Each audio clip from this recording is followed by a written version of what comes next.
Hey, what's up? This is Kevin from Kevin's BBQ Joints, and I am excited to bring you my interview with Joel Garcia from Teddy's Barbecue in Weslaco, Texas. In September, he recently opened that up with his brother. This has been about 6 months in the making.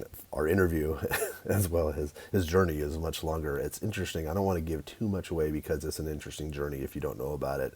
But he went from going to Texas A&M to working in government in Austin to working at a barbecue spot in H.E.B. to Freedman's with Evan LeRoy, to Terry Black's, to Smokin Moon BBQ, which made the Texas Monthly top 25 new barbecue joints list while he was there, to now Teddy's.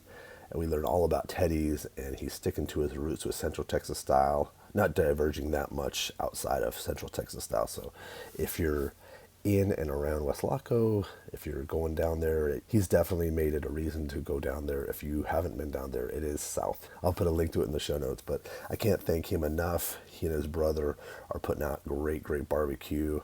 It's been a long time in the making for them, but I'm super excited for them. They're open Thursday through Sunday, 11 a.m. to sold out. You got to check them out. Hope you enjoy this. Thanks, Joel, for taking the time. And if you're digging these, you should subscribe. I do at least 2 of these per week, trying to get as much content to you guys as possible. If you're just listening to the podcast, I have a YouTube version of this, as well as tons more YouTube content at youtube.com/Kevin's BBQ Joints. I have a website at kevinsbbqjoints.com with links to all the podcasts, all the YouTube stuff, barbecue joint visits, butcher shops, tons of cool stuff, content, list of barbecue pop-ups in Los Angeles and Texas. Definitely worth it. For social media, Kevin's BBQ Joints, you can follow me on all those guys. But at the end, thank you so much for listening. I do appreciate it. Give me feedback if you want. Let me know if there's anybody you want me to chat with. Have a great week. Well, good afternoon, good evening. How are you doing? I'm doing all right. So you said you just put on some briskets. How many briskets are you guys doing right now? Right now we're doing maybe like 5-6 briskets a day. So we're not going through a whole ton. We're mostly just open for lunch, like 11 o'clock to 4. Okay. The lunch crowd that comes in is mostly between 11 and 2-ish. Okay. So we're not pumping out a whole ton of volume. We also don't have the capacity to pump out a whole ton of volume just yet. Gotcha. That's part of the reason that we only do about 5-6 a day. So it's about a case of brisket. Let's jump back a little bit. Where did you grow up? Well, I grew up here in Weslaco, which is in the Grande Valley. And if you don't know where that is, it's like the tip of Texas, like the southernmost tip of Texas. Like you think about like where Mexico is, like that's where we are. Yeah, like when you Google map it, like it looks like it's essentially like part of Mexico, Texas. It's like Yeah. So I mean, like we're literally maybe like 5-10 minutes from the border from where we're at right now. Oh wow. Yeah, so we're super close. And I grew up down here. What's the city like? The city is maybe about 150,000 people. Very vast, you know what I mean? Like there's still a lot of crop fields and stuff like that around town. We've got a couple high schools, and you know, it's not super huge. Some people would still consider this kind of a small town. It kind of I think across the United States that'd be considered a small town, but there are places that it's not like there's places that have like 30,000 people. Yeah. Is it growing? So has it changed a lot since you grew up there? Yeah, so I mean, I left for college in like 2009, and we didn't come back until last year. Okay. So in the 10 years that we were gone, it grew like crazy. I mean, the population just blew up. I mean, it's one of the fastest growing regions in the state, other than, you know, the Houstons and Dallas. So if you were in Houston, how far away are you from Houston? From Houston, it's about 5-6 hours. 5-6 hours. And from Austin, Austin, it's about another 5 or 6 hours. If you're going to visit Teddy's, you want to go to Houston, probably. If you're coming from somewhere outside of the state. Yeah, you want to probably go through Houston. It's a very boring drive. I'm not gonna say it's like, you know, awesome like sightseeing and stuff. But there is some stops along the coast that you can make. You know, you could stop in Corpus, or even if you're traveling down here, you can, you know, go to South Padre while you're here. Yeah, which are huge destinations for people. And how far away is Corpus? Corpus is about an hour and a half. We go up there about once a month to pick up our wood. Oh, that's where you get your wood. Yeah, that's where we get our wood. Were you eating a lot of barbecue? What was the tradition of barbecue in your town? So like barbecue down here in the valley is different. Like, I mean, they've always had barbecue, you know, but the definition of barbecue is different everywhere you go. For sure. Like, you know, up in the northeast, I want to say it's like burgers and hot dogs. Down here in Texas, it's brisket. And, you know, Carolinas, you find whole hog. But down here in the valley, it's all just like about grilling mostly, like, fajitas, chicken, sausage, mostly direct heat cooking. It's never been like they've never been too big on the brisket or anything like that. Was there anywhere you even got like a chopped beef sandwich, or is that not even? We've always had like Rudy's. We've always had a couple places that did cook brisket, but like I said, it was always cooked over direct heat. I even to this day, I still remember my dad cooking brisket, and he would literally start a fire in a little pit and sear the brisket off and wrap it in foil, and then just like let it go until it was tender. Yeah, that's kind of like, that's almost like anybody's tradition of like baking brisket. Like, Yeah, I grew up, I didn't have Texas style brisket. I just had my mom or my grandma would bake brisket, and it was good, and it fell apart, but it's different. yeah. So I mean, that's what kind of what grew up. We grew up here, and it was always also like a lot of like open fire cooking. Like, I remember my dad always making cabritos and like Ah. whole animals and pigs and stuff like that. So it was a tradition. Food cooking was live fire. Cooking was part of your family. Yeah. It was always we were always cooking for a special occasion, even if there wasn't a special occasion. No, I think to me it's like I'm having ribeyes tonight. It's just you just have to do it. You have to. Yeah. So then you went to school. Where did you go to school? I went to school at A&M in College Station. Okay. So after I moved up there, I was there like 2009 to like 2012ish. Graduated and moved to Austin afterwards. Did you even know about the meat science division? Like, did you know about that department or? No. I wish I would have. I would have changed my major. I wish I studied knew. I would have gone. I would have gone to Texas A&M if I knew about it.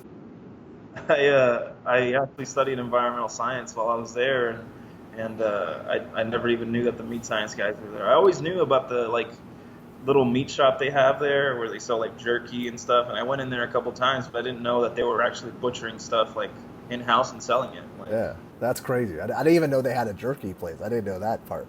yeah.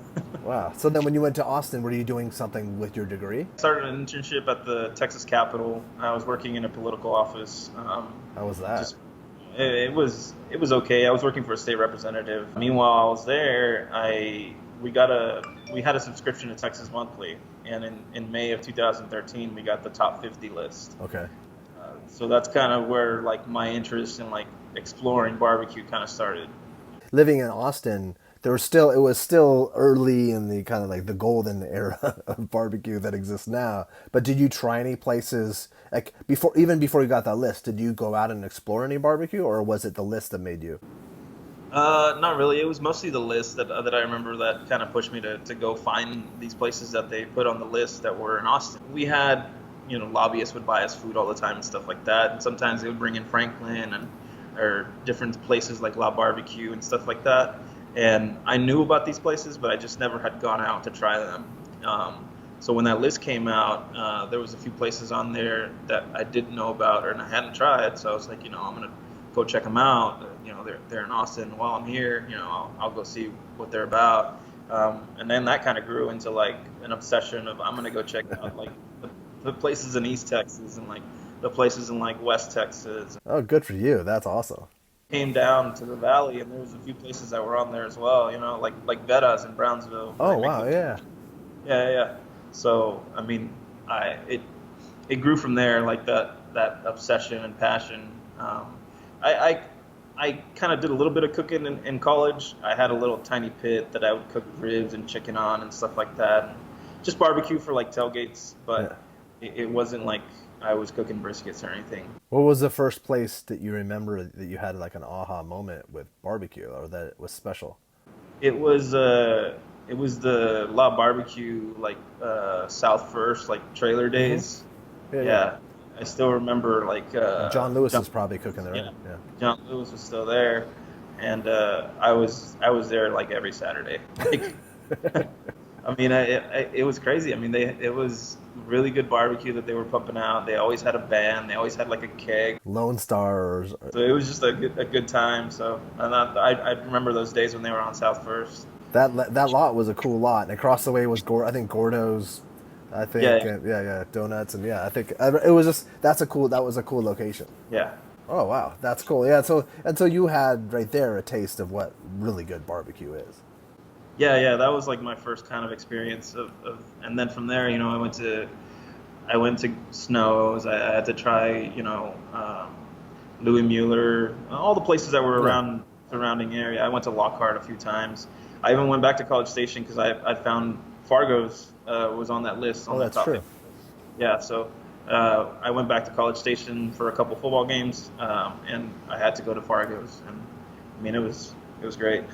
But then going from working in politics to what sparked you to go work at a did you want to work at a restaurant, or did you think I'm going to open my own place someday? Or No, it was always. I mean, even when I was in college, I was working a couple jobs, and two of them were in restaurants. okay, So I had some previous experience, and I was at a point in my life where I was like not really happy with what I was doing. So my wife was like, why don't you try to get something part time where explore this interest. So my first job was at a cafe inside of an H.E.B. oh, It's Cafe Mueller, and it's right off the highway in Austin. It's a big H.E.B. It used to be where the Mueller Airport was in Austin. not connected to any of the Mueller No, clan. no, but it was inside an H.E.B. and they were looking for barbecue cooks, and I just I applied and got the job, and we were cooking really good stuff. I mean, that I remember it was 2000 around 2015ish that we were doing that, and we were cooking on an all hickory. It was a rotisserie, but Hmm. still using post oak. We were using like natural like prime grade briskets. You could I've cooked with one, and worked in a restaurant where they did, and you can make good brisket and Yeah, good sure. barbecue if you pay Yeah. attention to what you're doing. Yeah, and I mean these guys. I mean, we had a chef who's like really well known in the Houston area who had just taken over as like culinary director for like H.E.B. and Oh, his name's Randy Evans, and oh yeah, I've heard that name. Yeah. yeah. So he was the one kind of overseeing the operation, and it was kind of like the pilot program because like in the coming years they launched what they call now I think it's True Texas Barbecue, Hmm. and they're in HEVs like all over San Antonio, Houston. Like I think Daniel Wan just named them like the best chain and like No, I remember seeing that. Yeah. barbecue chain in Texas or something like that. But that was kind of like the pilot where I was working at, like the first one. That's cool. You were there like the early days. That's awesome. Yeah, I look back at it and I was like, man, that's crazy.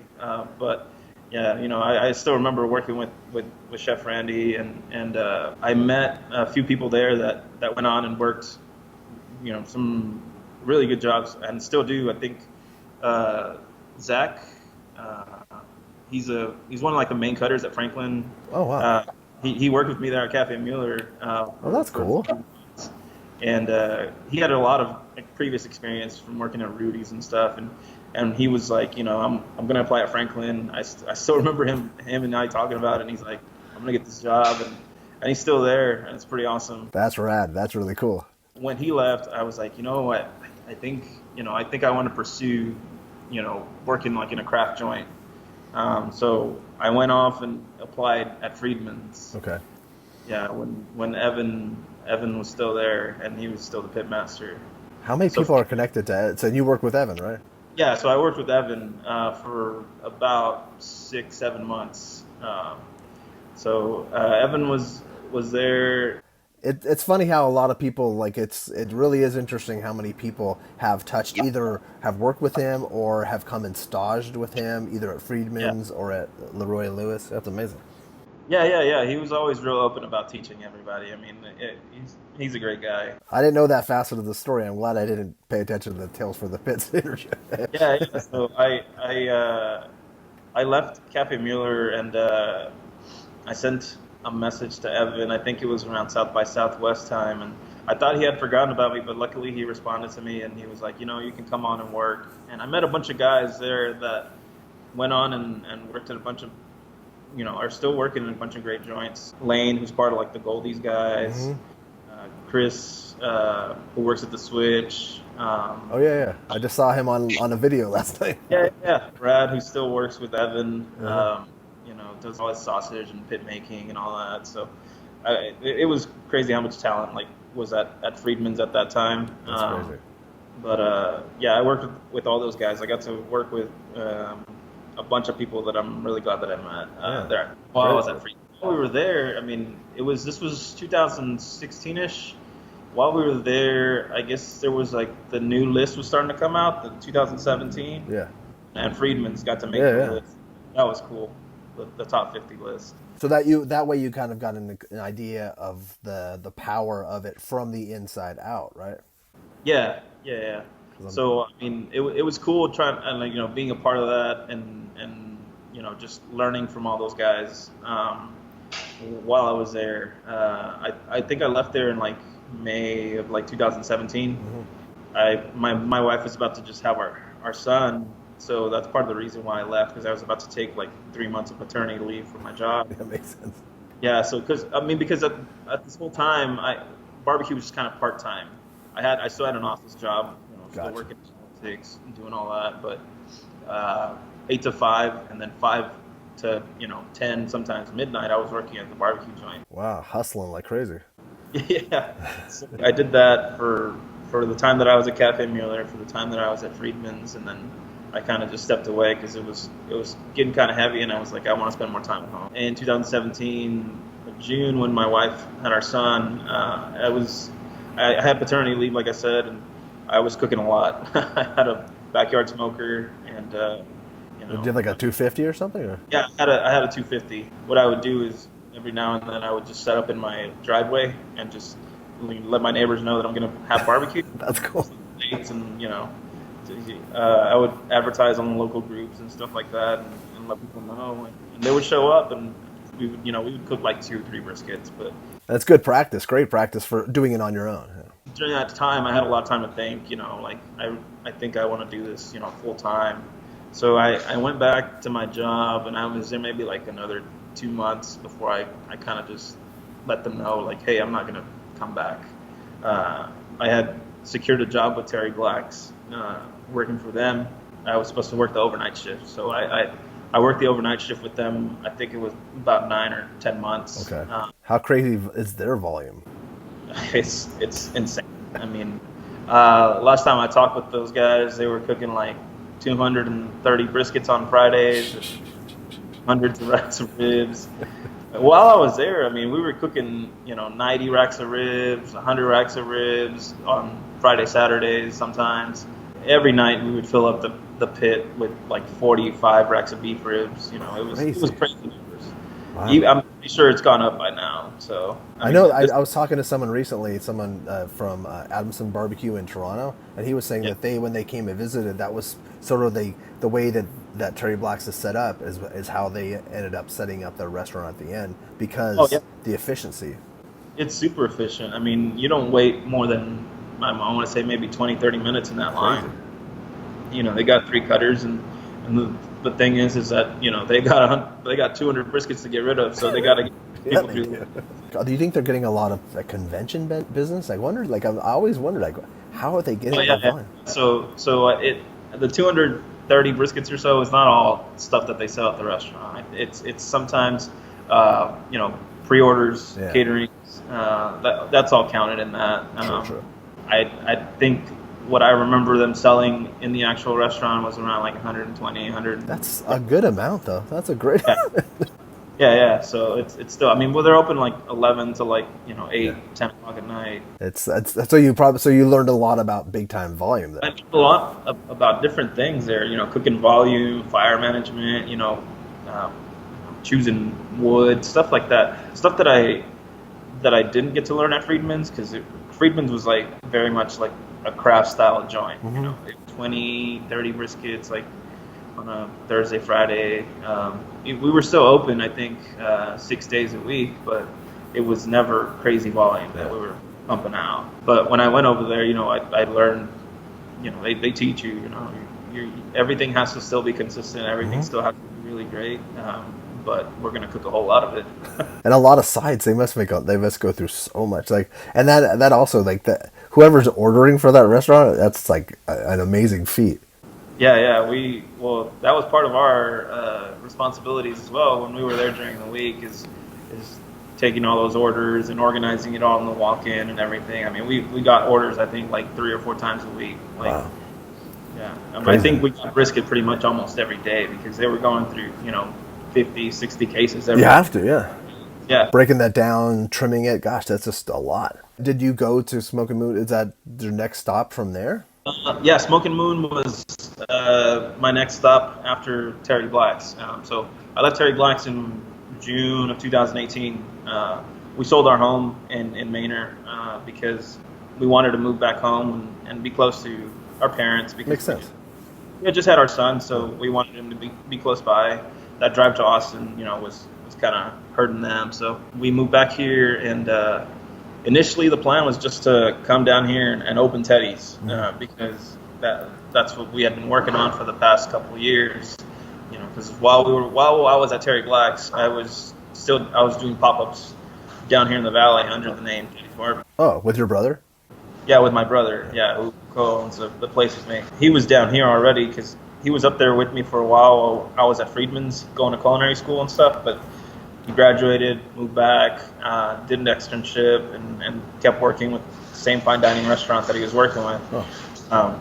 But yeah, like I said, while I was at Terry Black's, I was doing pop-ups. So I would work there like Friday night to like Tuesday morning, and then like Tuesday morning I would just haul it down here, pit and everything, and cook on Wednesday, and then we would serve at like a little street festival here in Weslaco on Thursday, and then Friday morning I would just head back to Austin to work Friday night at Terry Black's. So I was doing barbecue like 7 days a week. That is craziness. 6 months or something like that. I don't know how much it was. Oh my gosh. Yeah, that's part of the reason that we moved back, because we wanted to open up a Central Texas style joint in our hometown. Yeah, which it's in need of. Yeah. I guess, I don't know, maybe the timing wasn't right. The landowner here where we're at right now, last year in June, like the whole town flooded. So he was going through some issues at home with his home flooded. So he wasn't ready to lease the place to us just yet because he still wanted to make some upgrades to it and stuff like that. So that's kind of what held us back last year from opening. Gotcha. But luckily in July, I got a call from a guy and said, "Hey man, I'm trying to open a barbecue joint." And I said, "No way, man, so am I." But it was the owner of Smokin Moon, and he had heard that I had moved back down, and he had heard a little bit about my resume and who I'd worked with and where I worked. He said, "Come meet me at my restaurant. I want to show you what we're planning on doing." And it was great. I mean, I thought about it a lot. I was kind of a little bit weary about jumping in because it was like I was going to train people who I would be competing with in the future. But I went ahead and did it anyways. I thought that the valley was in need of a good barbecue joint in the meantime while we weren't ready to open our own.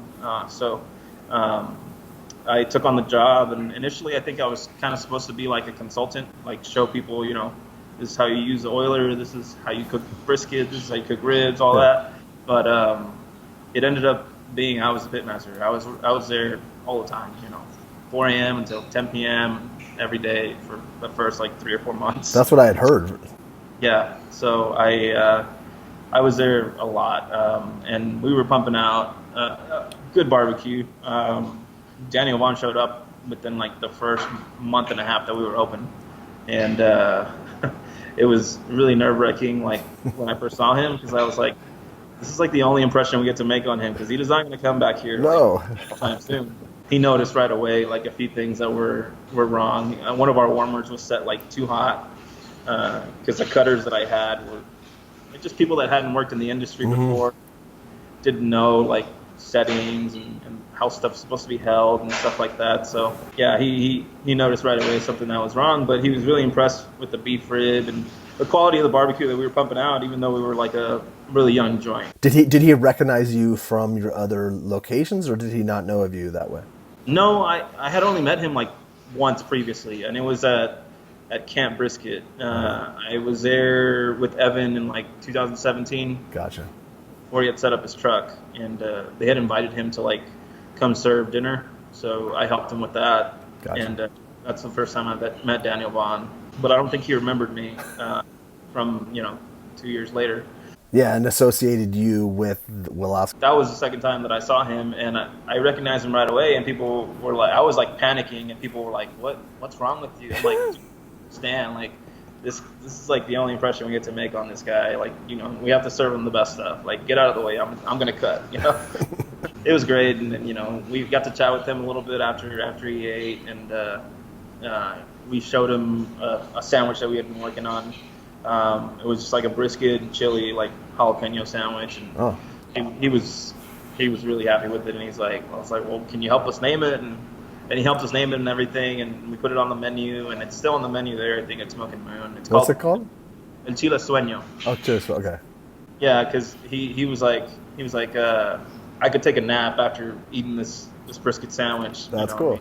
So it's like the chili dream. So. Did he come back again before you guys got listed on the 25 new spot? I never saw him come back in the restaurant. I don't know if anyone else from Texas Monthly came by. They might have. But when the new top 25 list came out, it was insane. Like, we were just like, wow. Like, it was crazy to think like that one time that he came had made so much of an impression on him. That he put us on this list with all these, with LeRoy and Lewis, Feges Barbecue, like Laurel. Everyone that we look up to. Yeah. And we were on that list with them. I mean, it was crazy. Because of where you were located, was there a bump in the business? There was a slight bump.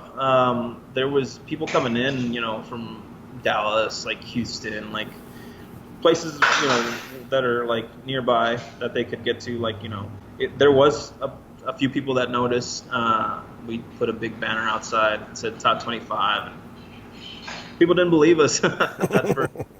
But yeah, they came out on the magazine, showed everybody, and it was cool. As far as like a crazy bump in business, I don't think we saw that. I mean, it was always pretty steady. That's the good part. For the time that I was there, before I left this past July, we were always kind of busy. And so, was he prepared for you in July to leave? Did he know he knew you wanted to open up Teddy's, right? Yeah. So they knew that we were planning to open this place up.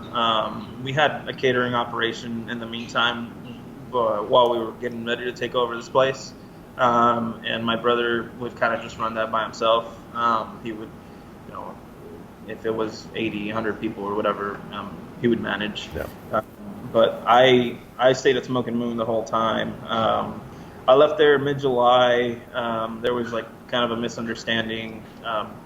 So I don't want to get into it. I don't want you to either. I'm talking about Teddy's. Yeah. I left there and on good terms, but I don't know that they were exactly ready. You know what I mean? I would hope that the quality stayed the same. I haven't been back since I left, so I'm not sure. I couldn't tell you. But I think they're still sourcing good wood, good beef. So why shouldn't they? Yeah. Oilers. So, yeah, they're using oilers. So I mean, it's not. I don't want to say like it's not hard to cook barbecue on an oiler, but they know the process. Mm-hmm. They have people that were there and training under me, so I'm sure they're okay. For sure, it's not like you left them with 2,000 gallon pits to try to maintain and deal with. Yeah, like kids off the street or something like that. So let's talk about Teddy. So how excited are you for this, and how exciting was it when you first opened? And how did you guys do from mid-July? Did you have to refurbish the building? And yeah. So it was turned over to us in kind of okay condition. It was already a barbecue joint. Oh. So previously, so we didn't have a whole lot to do to it, but we did make a few upgrades. Painted walls and redid the tables. And we had already like kind of acquired equipment over the years. Every time we did a pop-up, if we made a little bit of money, we would kind of just reinvest it. Smart. We would buy, a warmer, or we would buy a fridge, or we would buy this or that, and put it away in storage. So, because the end goal was always a restaurant. Yeah. When we were ready to move in here, it was kind of like, all right, let's fix the place up a little bit and let's move everything in. Yeah. So it was kind of an easy transition. A few things that held us back were just like plumbing and stuff that we didn't expect that we needed to do. Which always happens, right? Yeah. Something always pops up. So. When was your official grand opening then? Our opening, I think it was September 19th. So we're only open like Thursday through Sunday. Okay. We opened on a Thursday, September 19th, and you know we didn't do a whole lot of advertising or anything. We had put on our little like reader board outside that we were going to be open. We had been doing like pop-ups in the parking lot like prior to opening, so people would know That's that we smart. were here, and we could tell like people like, hey, we're going to open in the next month or Yeah. next couple of weeks and stuff like that. So Saturdays we would have brisket, beef rib, pork ribs, all that stuff, and we were selling out by like 2 o'clock. So it kind of built some hype, and by the time we were ready to open, we already had people in the door. Like it wasn't hard to get people in here. Are you serving? Are you serving essentially what you were serving over at Smokin Moon, or do you have what's your menu? So we have the Central Texas standards. We have brisket, pork ribs, turkey. We make chicken and pulled pork, and then we also make our own sausage. So one of the Awesome. sausages that's like unique is Chile Pekin sausage. Okay, what's Which that? Chile Pekin is like a native chili down here in South Texas. It's tiny little chili, but it's like 10 times hotter than a jalapeno or something. Oh, really? Nice. So yeah, well, we use the dried chili, so they're not like super spicy. We use them mostly for color, and they give kind of like a mild flavor to the sausage. It's one of the things that it was important to us to do, like when we first started, because Smokin Moon we weren't doing that. We were making burgers with scraps, so we were still reusing everything that we were trimming. Yeah. But here we don't have a way to make burgers and all that, so we were like, let's make our own sausage. So how many sausages do you have? That one, you have that standard one, right? Yeah, we have just a regular beef and pork. We have a jalapeno cheddar, and then we have chile piquin. And then on Saturdays we sell beef ribs. Okay. Yeah, and then sides. As far as sides, we do a mac and cheese we call Bernie Mac, named after my wife. And then we do cream corn. We do pinto beans, kind of like a brisket bean. Okay. And then we have just a standard like mustard potato salad. And then I saw some really interesting dessert. Oh, I saw the banana pudding looked awesome. Yeah. So my sister, she has like a little side business. Her name's Rosie, so her business Rosita's Sweets and Treats, and she makes cookies and cakes and all that. So she started making us some cakes, and one of the cakes she makes is a banana pudding cake. That's what it was. Yeah, it was a cake. Yeah. Yeah, so it's a banana pudding cake. It's got buttercream, like homemade whipped cream, and it's got vanilla wafers, and it's layered. So it's got banana pudding in the middle with bananas, and then whipped cream, and it's got little, I think, crumbled wafers like around. So you get like the whole like banana pudding experience, but in a cake. That's awesome. That sounds so good. That sounds perfect. And is that every day? Yeah. So yes, I think we introduced it like last week, and it sold out like really quick. Of course, it looked like it would. So this week we're trying to have it every day. So she's gonna bake a few cakes for us. That's cool. That'll be how great would that be too if her business blew up because of this?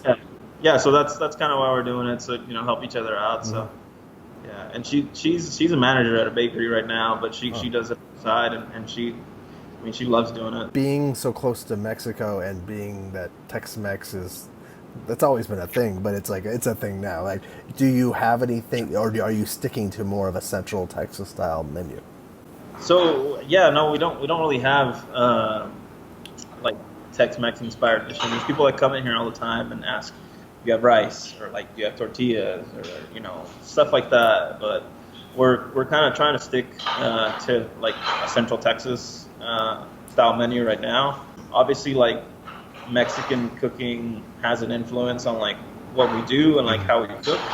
The glaze on our pork ribs, like we make it with like piloncillo, which is like a Mexican like raw sugar.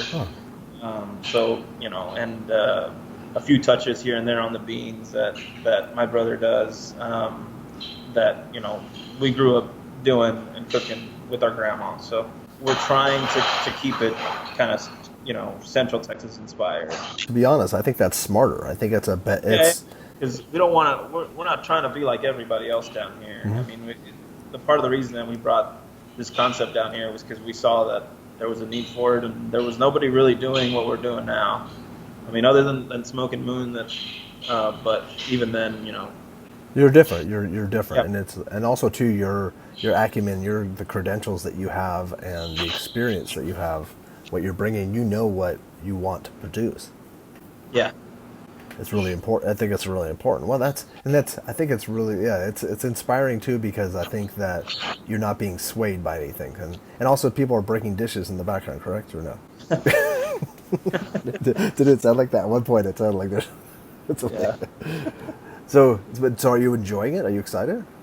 Yeah, yeah. So I mean, I'm really like exhausted by the end of the week, but I'm happy doing what I'm doing, and that's really what's important to me. I used to always stress to my wife like work-life balance, like, and now I kind of feel like I kind of have that now that I'm on my own because uh, before I was kind of feeling a little too stressed, a little too like married to my job, like, and it kind of felt like I was kind of just working. I mean, working for someone else is always hard.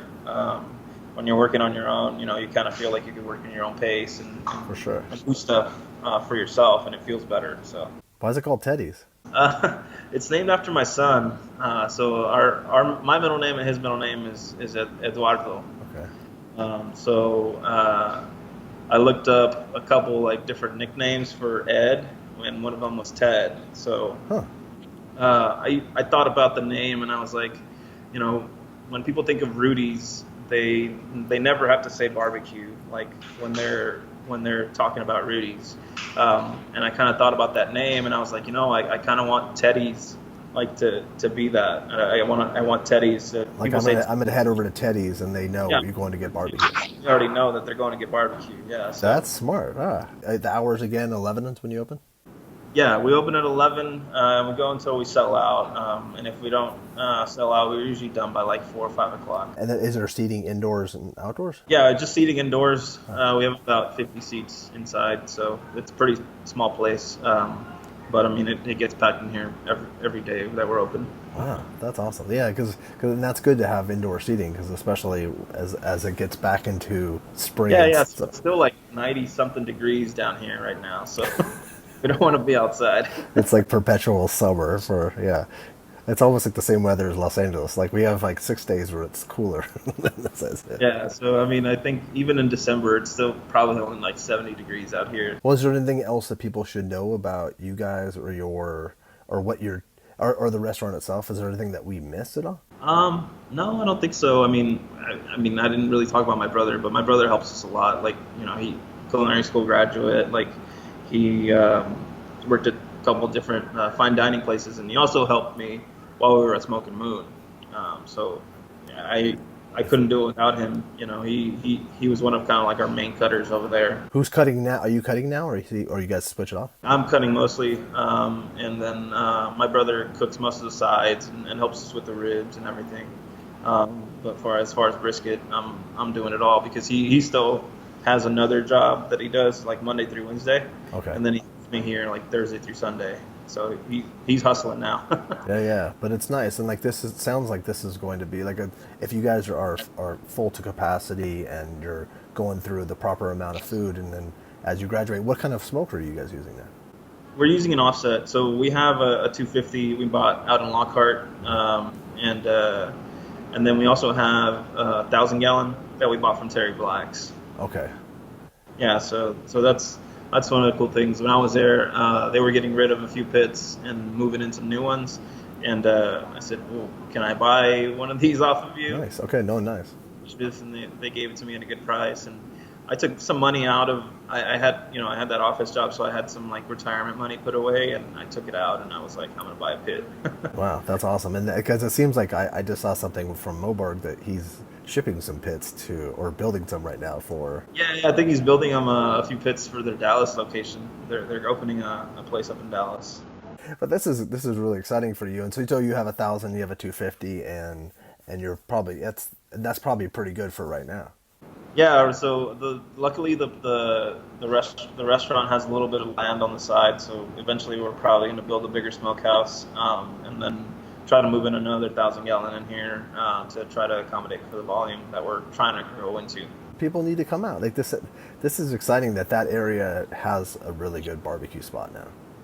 Yeah. So I mean, they've had a couple that were on the top 50 lists Yeah. in the past. True. Smoking and Rio Grande Grill and I mean even Vedas and stuff. And I think there's another place in Brownsville called 1848.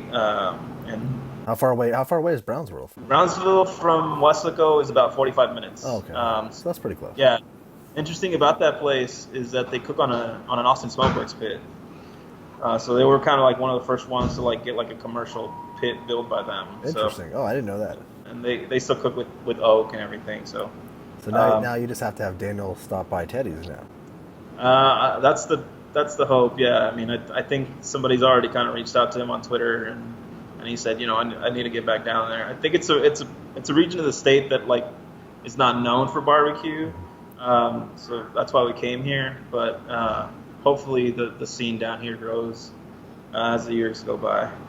That's awesome. Well, I'm excited and I can't wait to visit, and it's definitely worth the drive. And I could listen to podcast or music on the way there. It's like it's only 5 hours. 5 hours is nothing. Yeah, 5 hours from Austin. I mean, there's a few stops you can make along the way. I could suggest going through San Antonio. If you're coming from Austin, go through San Antonio. You can stop in at 2M. Of course. Take 7 down and go to Butters. They're on the top 25, new top 25 list. Yeah, and Andrew, looks like they're putting out great barbecue. Yeah, man, they're doing great stuff. We were just there, I think, like a couple of months ago.